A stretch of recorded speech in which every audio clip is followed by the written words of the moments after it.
মাঘী পূর্ণিমার আদি কারণ হিন্দু মতে ১. দেবযুগ ও কালপান্তের স্মৃতি। পুরাণে বলা হয়, মাঘ মাসের পূর্ণিমা তিথিতে এক মহাকালচক্রের কাল্প সমাপ্তি ও নতুন সৃষ্টিচক্রের সূচনা হয়েছিল। তাই এই দিনটিকে শুদ্ধি, পুনর্জন্ম ও নতুন সূচনার প্রতীক ধরা হয়। এই কারণেই গঙ্গা, যমুনা, সরস্বতী প্রভৃতি নদীতে পুণ্যস্নান করার প্রথা গড়ে ওঠে। ২. ভীষ্ম পিতামহের দেহত্যাগ। মহাভারত অনুযায়ী ভীষ্ম পিতামহ উত্তরায়ণের অপেক্ষায় সরসজ্জায় ছিলেন। মাঘী পূর্ণিমার দিনই তিনি দেহত্যাগ করেন।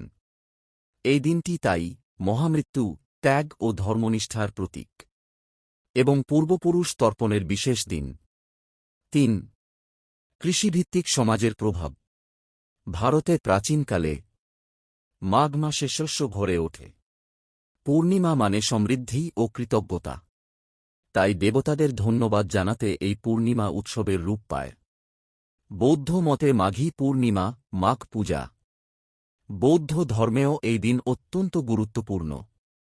1250 জন অর্হত ভিক্ষু কোনো আমন্ত্রণ ছাড়াই পূর্ণিমার রাতে বুদ্ধের কাছে সমবেত হন। এই ঘটনাকে বলা হয় মাঘ পূজা দিবস। সংক্ষেপে বললে, মাঘী পূর্ণিমার সৃষ্টি হয়েছে মহাকাল ও সৃষ্টিচক্রের ধারণা থেকে, ভীষ্ম পিতামহের মহাপ্রস্থানের স্মৃতিতে, নদী স্নান ও আত্মশুদ্ধির বিশ্বাসে, কৃষি ও সমাজজীবনের প্রভাব থেকে। এটা শুধু তিথি নয়, ধর্ম, প্রকৃতি আর মানবজীবনের মিলনবিন্দু। মাঘী পূর্ণিমার নিয়ম সংক্ষিপ্ত ও প্রামাণ্য। ১. ব্রহ্মমুহূর্তে স্নান। ভোরে স্নান করা শ্রেষ্ঠ। নদী হলে ভালো, না হলে ঘরেই স্নান। স্নানের আগে মনে মনে শুদ্ধির প্রার্থনা।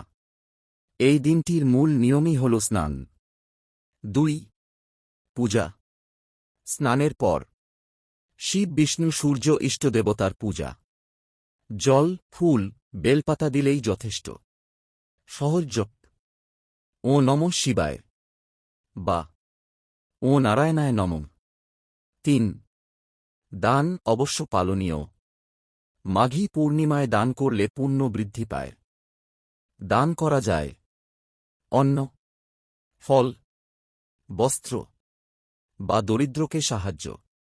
সামান্য হলেও দান করতেই হবে, এটাই নিয়ম। ৪. উপবাস সংযম।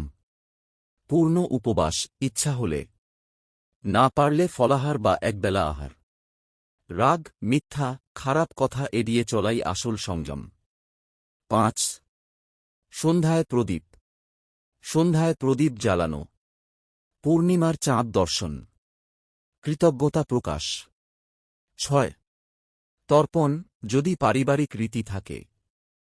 পূর্বপুরুষ স্মরণ, জল ও চাল দিয়ে তর্পণ। না জানলে শুধু নাম স্মরণ করলেই যথেষ্ট।